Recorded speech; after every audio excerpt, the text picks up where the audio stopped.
আসসালামু আলাইকুম। কালকে না আমি বাংলাদেশ জামায়াতে ইসলামীর জাতীয় সমাবেশে যাইতে গেছিলাম, কিন্তু মাঝপথে যে চলে এসেছি। কেন জানেন? কারণটা এখনই দেখেন। হি হি হি।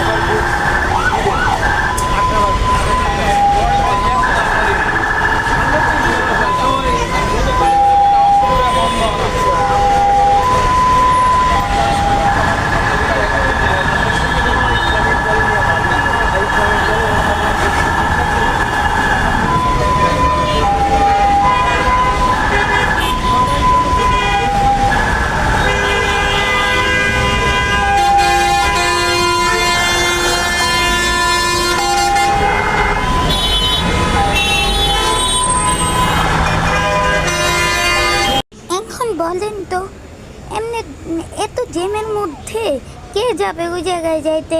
যাইতে যাইতে তো টাইমই চলে যাবে, সমাবেশ শেষ হয়ে যাবে। আর আমরা হানিফ সাহাবারে উঠছি 2 ঘন্টা লাগাই, তো যাইতে যাইতে লাগবে 5 ঘন্টা। তো ততক্ষণে তো সমাবেশ শেষ হয়ে যাবে, তো আমি যে কি করবো, তাই চলে আসছি।